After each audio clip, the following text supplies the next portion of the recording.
Good afternoon, everyone. Welcome to this new episode of our E2C Podcast series. Today, we feel very fortunate to have Lieutenant Dr. Pankaj Mehta with us. Lieutenant Dr. Pankaj Mehta is working as Senior Faculty Member in the Department of Environmental Sciences and Coordinator, Department of Earth Sciences at Central University of Jammu. He obtained his bachelor's degree from Banaras Hindu University and MSc and Ph.D. from Jawaharlal Nehru University, New Delhi, India. He is a gold medalist of Banaras Hindu University and JNU, the premier educational institute of country, and he has received various accolades in his academic pursuits. Lieutenant Dr. Mehta has 17 years of industrial and research experience and over 14 years of teaching experience in the field of environmental sciences. He has an excellent technical know-how of analytical equipment and provides his technical expertise to world-renowned multinational companies. He was the founder member of University in Club and University Business Incubation Center of Central University of Jammu and has held various dignified administrative posts in Central University of Jammu. He is a trained associate NCC officer and commissioned as lieutenant with 4 Jammu and Kashmir Battalion NCC, Jammu Ministry of Defence, Government of India. He has successfully completed prestigious research projects from Niti Aayog, Central Pollution Control Board, Department of Science and Technology, Bhabha Atomic Research Center, Department of Atomic Energy, Government of India. He is a trained faculty under Entrepreneurship Educator Program and has 7 IPR to his credit. He has delivered more than 6 invited talks at national and international platform, published more than 3 dozen research papers in national and international journals of repute, and authored 9 books of commission of scientific and technical terminology of Ministry of Education. He has supervised more than 70 students in varied research projects. He was conferred with Certificate of Appreciation by the Executive Council of Central University of Jammu in the year 2020. This is for his outstanding and exemplary contribution to academic corporate life of Central University Jammu, India. Well, Dr. Pankaj, once again, a very warm welcome to you on our E2C podcast show. Yeah, thank you, Dr. Pratik, for inviting me to this podcast show. I am grateful and I am honored to be a part of this. Thank you. Thank you, Dr. Pankaj. Today, we are going to interact with you on burning environmental issues, which definitely require a solution in form of sustainability intervention. As per the current environmental scenario, we all know that global conventions and world different meeting that has been held at world stage are being organized quite frequently now in wake of the rising environmental issues and challenges. The goal and mission of these conventions or meetings have significantly changed over the years, and we all have been kind of seeing this. Now this has brought in quite a few surprises that mostly deal with an impact on global ecosystem, and we can definitely feel the need to be together to solve any such issues that affect us and likely to be affecting our future generations as well. Dr. Pankaj, now that you have worked quite a lot in this domain, would you like to provide our audience a general overview of the rising, or rather I should say burning environmental issues that has engulfed the globe? Yeah, in the current scenario, we all are aware that this climate change, global warming, it is an issue of concern, and as a result of which there are a lot of problems which our planet is facing.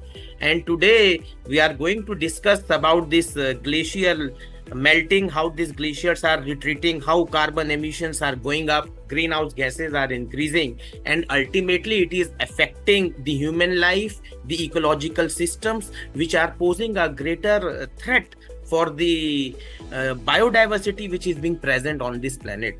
So in today's discussions, we will be taking up the issues by which all these problems can be tackled, what innovative solutions need to be taken in so that we can cut down on our carbon emissions to have a control over the global climate, so we can protect our ecosystem, and we can give this mother earth a chance for this homo sapiens and all these biodiversity to survive. Thank you, sir. Sir, my question is, what innovative solutions exist to reduce carbon emissions from transportation by 2035? Yeah, this transport sector, as we all know, that 70% of our freight movement is being moved through this road sector, and 14% of our total energy consumption is being taken up by this sector, and 95% of the oil it satisfy this demand. So energy demand and CO2 emissions has been tripled since 2000, and our country is exceeding the PM 2.5 level. So now, as by 2070, India aims to achieve a net zero carbon emission, and in the COP 26 meeting in 2021, it was one of the Panchamrit.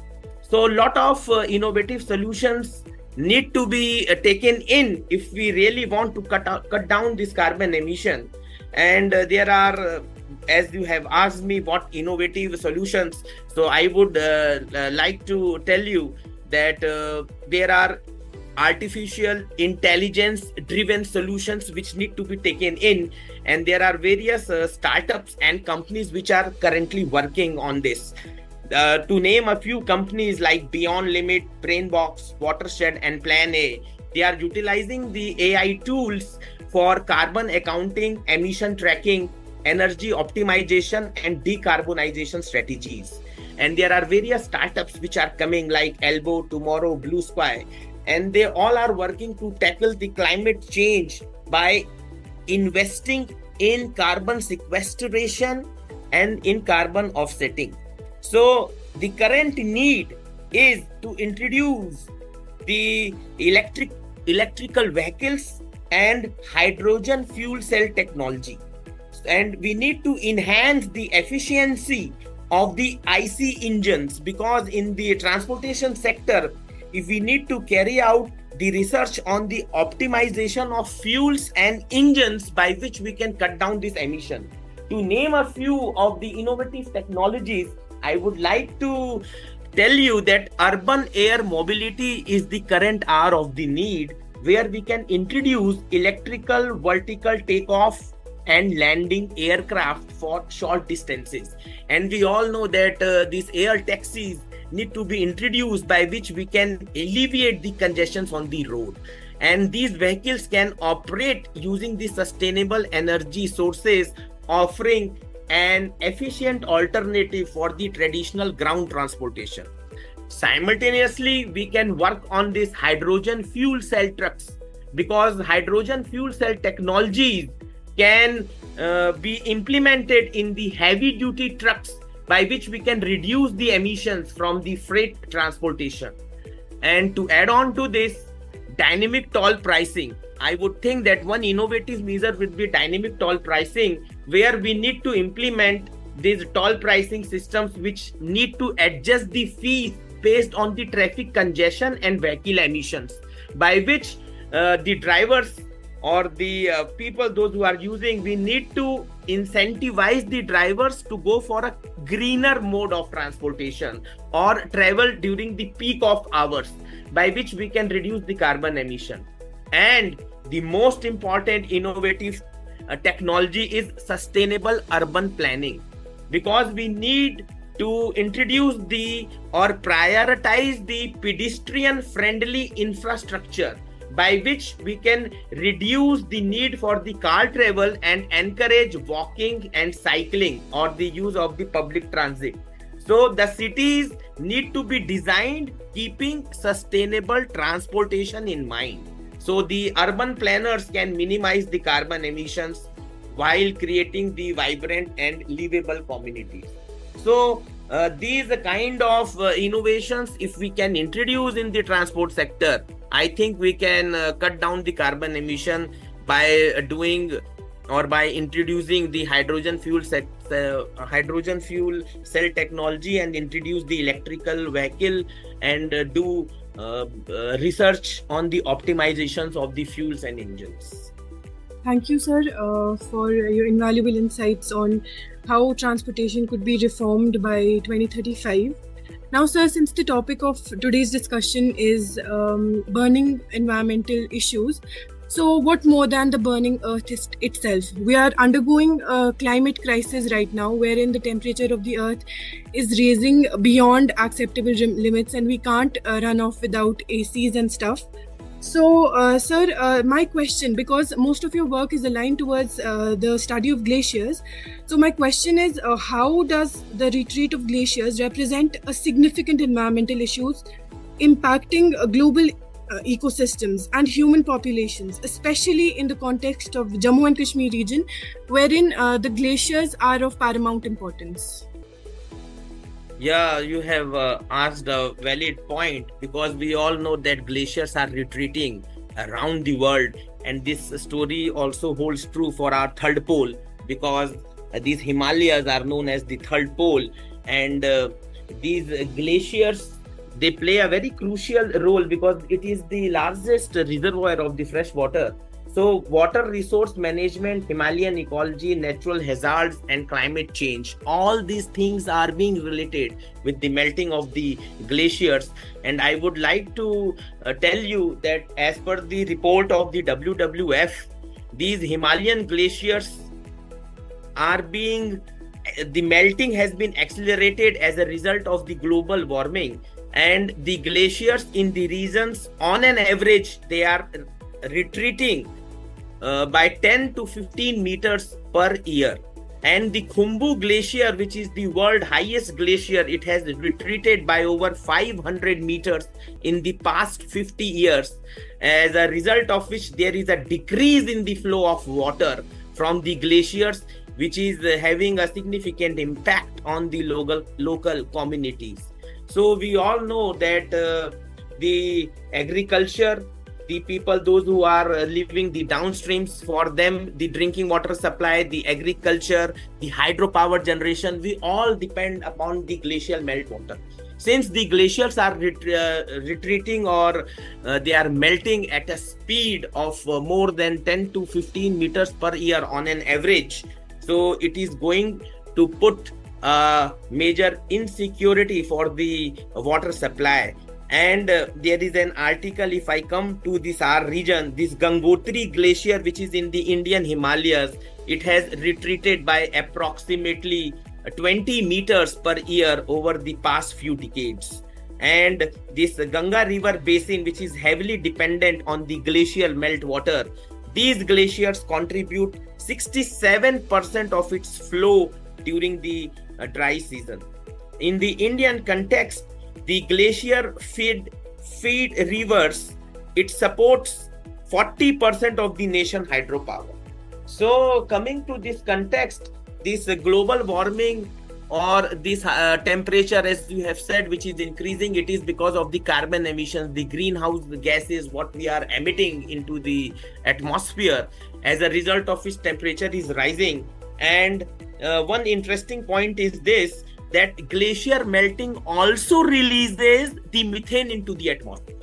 So it is a positive feedback process, because thawing permafrost also releases the methane, and methane is a greenhouse gas having the global warming potential 25 times more than CO2. So as a result of which the temperature will rise. Rising temperature will again put a pressure by which glaciers will melt. So there is a report I would like to draw your attention in the Big Thaw article. A report has been given focusing the Arctic glaciers of the Arctic, where they say that the Arctic glaciers stores double the carbon which is being present out there in the atmosphere. So if glacier will melt, all the carbon which is being stored in the ices, again it will be released. So it's a positive feedback process, and certainly we need to work for the carbon, we need to cut down the carbon emissions, because we need to control the global temperature so that it should not put a negative impact on the melting of the glacier. And coming to the context of the Jammu and Kashmir, I would like to draw your attention that in the past 6 decades, if I speak from 1960 till 2020, 25% of the cover of the glacier has been lost in this region, in J&K. And in the Kashmir Valley, if we see that 30,000 hectares of the land in the agricultural sector we have lost because of this glacier melting. So this region is facing a significant threat. And if I would like to tell you in this context of climate change, that precipitation will increase by 10 to 13% by 2030. So as a result of which, we are getting less amount of snowfall and more amount of rainfall. So if rainfall will be more, as I am saying that reports are saying that precipitation will increase, again it will put an effect on the melting of the glacier. And the effect can be seen in the river Indus, where the water yield can be increased by 10 to 20% by 19. We have seen an increase in the water yield from the Indus by 20% from the year 1970. So in 6 decades, there is a loss in the glacier cover, and there is an increase in the water yield in the upper reaches of the Indus basin by 10 to 20%. So this problem will keeping us to think that this glacier melting will putting a negative impact on the region's ecosystem and ecology. And the natural hazards will also increase as a result of glacial melting, because glacier lake outburst flood. So what we all know that GLOF, and there have been around 32 major GLOFs in the Hindu Kush Himalayan region. And the 2013 Kedarnath floods has been related with these GLOF events. So glacier melting will also add on to this natural hazard. It will disturb the Himalayan ecology, because with the loss of glacial melting, there will be the loss of habitat for wildlife. The river flow will be altered.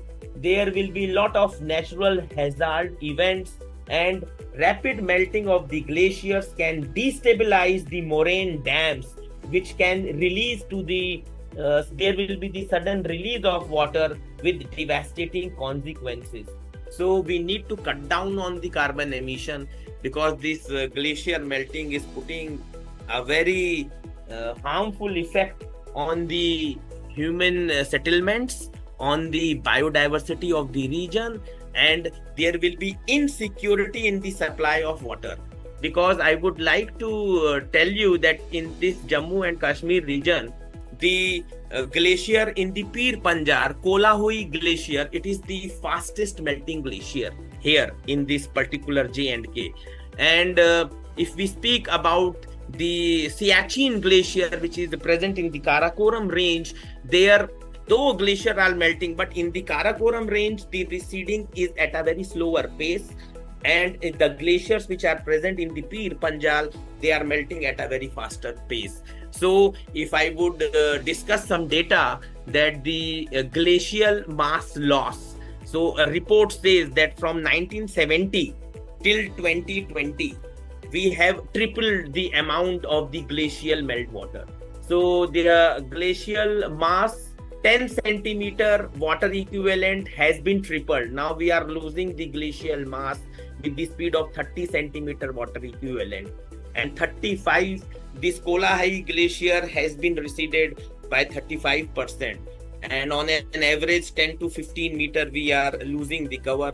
Jammu region 23%. So approximately people say by 25% we have lost this cover.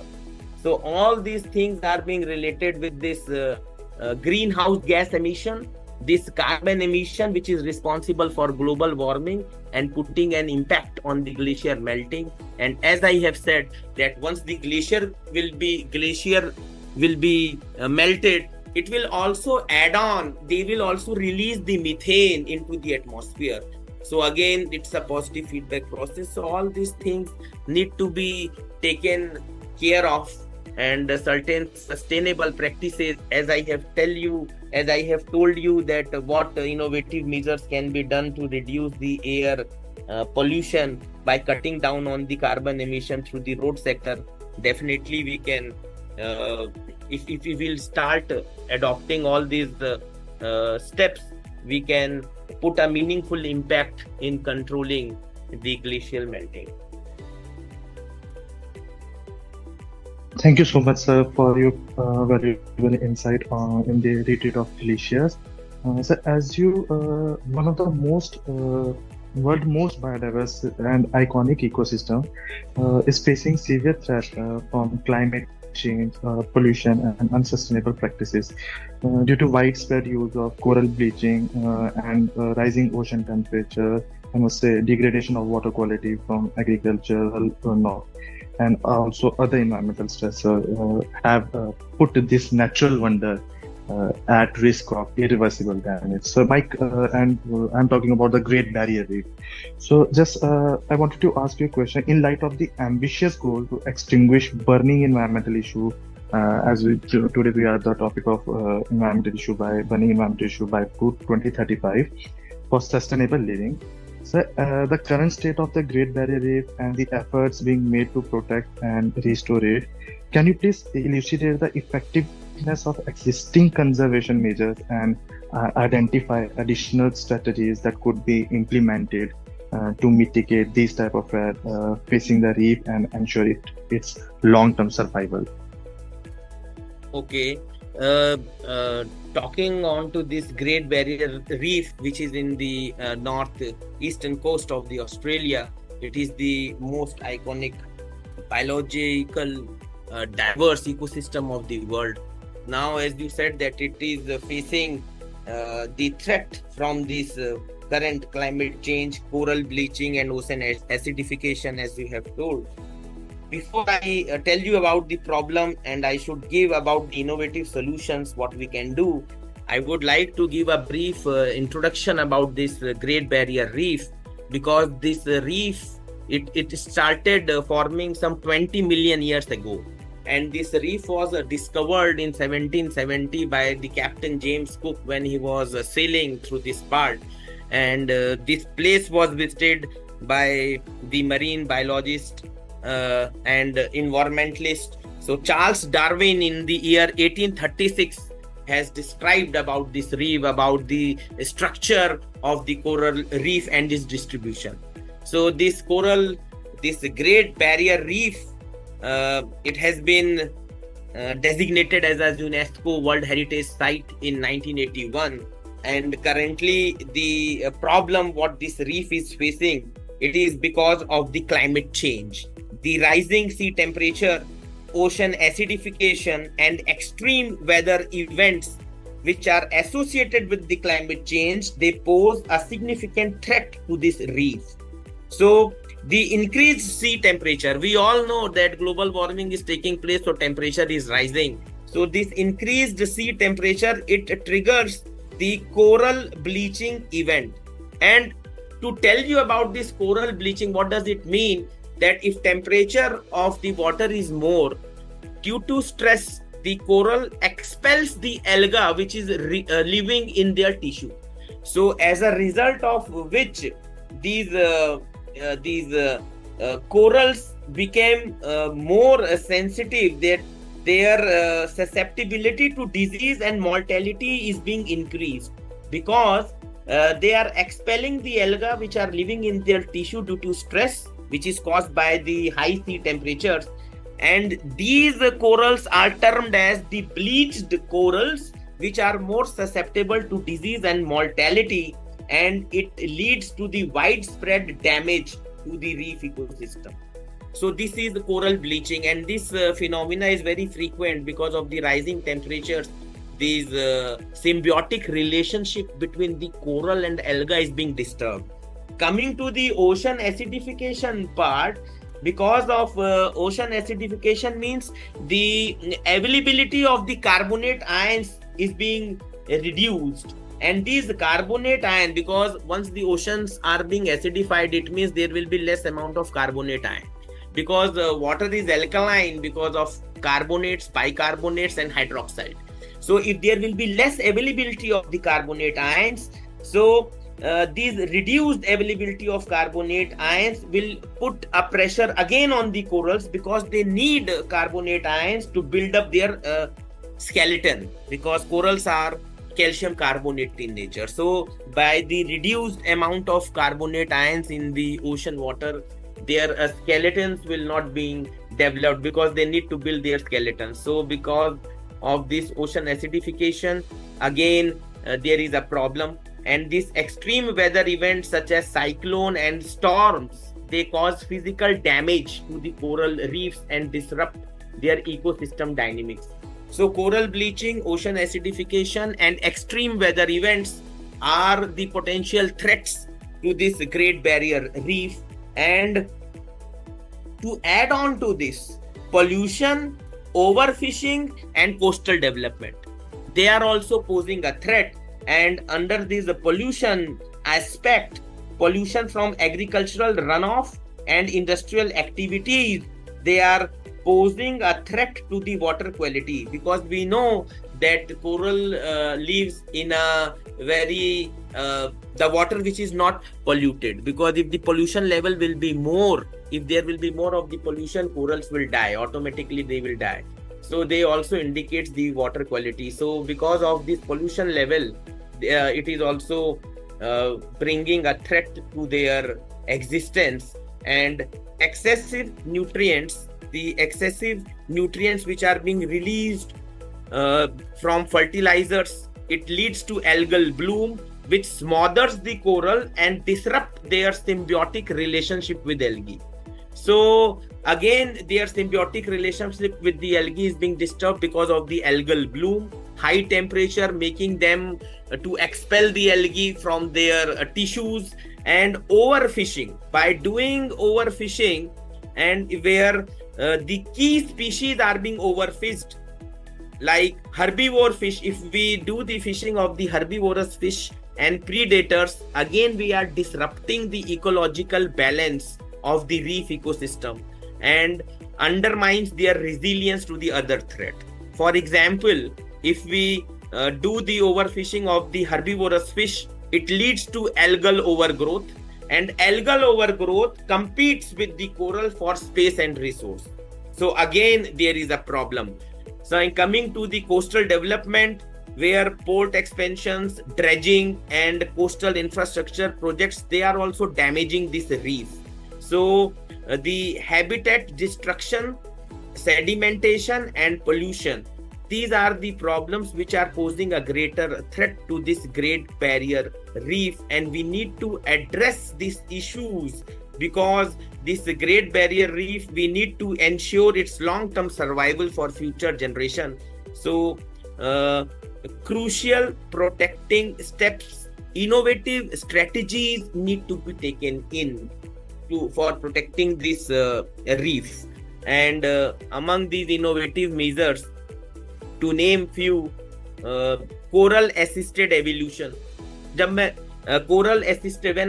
I say coral assisted evolution, it means we need to carry out the research to enhance the resilience of the corals through assisted evolution techniques, where selective breeding and genetic manipulation need to be done, so that coral population can become more resistant to the environmental stressors like warming water and ocean acidification. We need to make the corals resilient so that they can naturally adapt to the changing environmental condition. And to do this, we need to do selective breeding, and we need to do genetic interventions and genetic manipulations. Then the next innovative technique for their survival or to protect this reef will be 3D printing coral reef. Using 3D printing technology, we can create the artificial reef structure which will mimic the natural coral habitat, and it will provide the additional substrate to the coral for their settlement and growth. Then coming to the third innovative strategy, underwater drones for monitoring. Generally what happens, this coral bleaching at a very later stage, we are able to detect about the health of the coral by traditional monitoring methods. But if we will use underwater drones, where the drones are equipped with sensors and cameras to monitor the reef health, and we can detect the early sign of stress such as coral bleaching or disease outbreak, because we need to detect the early signs. So the efficient steps can be taken in. So by doing the monitoring of the coral reef by using underwater drones, which will provide us the real-time data for timely intervention, because real-time data for timely intervention is needed if we want to protect the reef from these bleaching and acidification events. Then coming to the newer technique or a newer innovative strategy which we need to adopt is coral microfragmentation. So utilizing this innovative coral microfragmentation technique, which will propagate coral more rapidly and efficiently. It is a technique where larger coral colonies are being broken up into smaller fragments, which can be grown into new colonies in controlled environment before being transplanted into degraded reef sites. So these innovative strategies we are working on to this. People are working, research is being carried out around the world. And apart from this, the most important step is citizen science and crowdsourcing. See, we need to engage the citizen scientists and volunteer through crowdsourcing initiatives to collect the data for monitoring the reef health and participate in conservation activity. Without citizen science projects, it would be very difficult. So these citizen science projects will provide the valuable support for reef monitoring and research efforts while raising awareness and fostering community involvement. We need to involve the community, we need to involve the people, we need to raise the awareness, and we need to use all these innovative strategies like 3D printing, coral microfragmentation, using underwater drones, and then coral assisted evolution, so that we can always protect this reef. Apart from this, the most important is a nature-based solution, which I would like to tell you that we need to promote nature-based solutions such as mangrove restoration and seagrass cultivation and conservation to enhance the resilience of coastal ecosystem.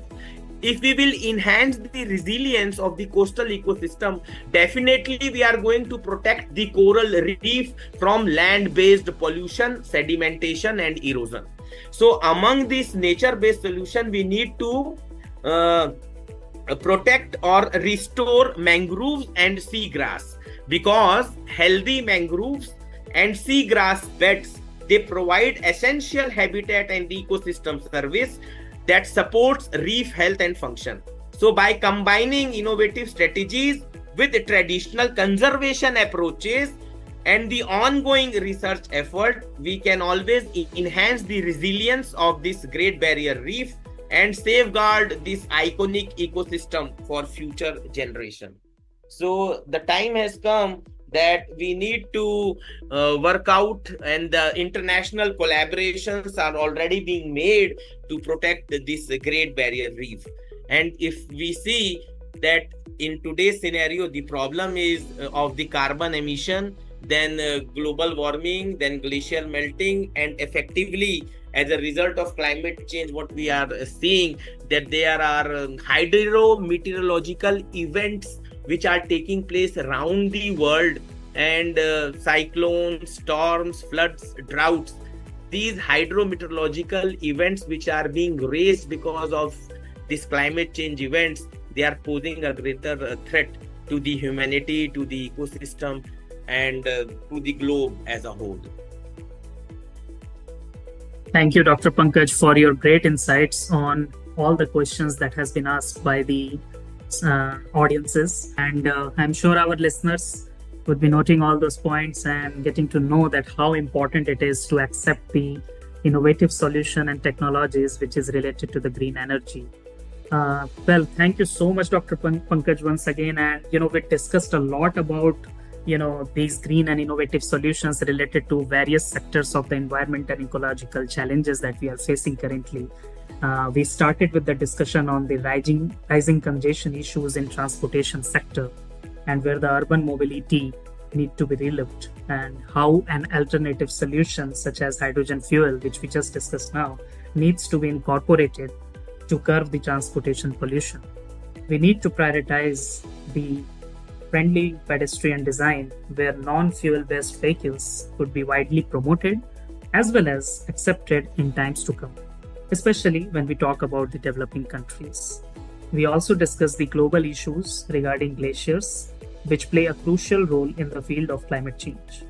And also we discussed how glacier melting is impacting the water challenges, especially for the people who live downstream, and how it's affecting their life, including the agricultural land loss and other elements which will be deciphered, in times to come.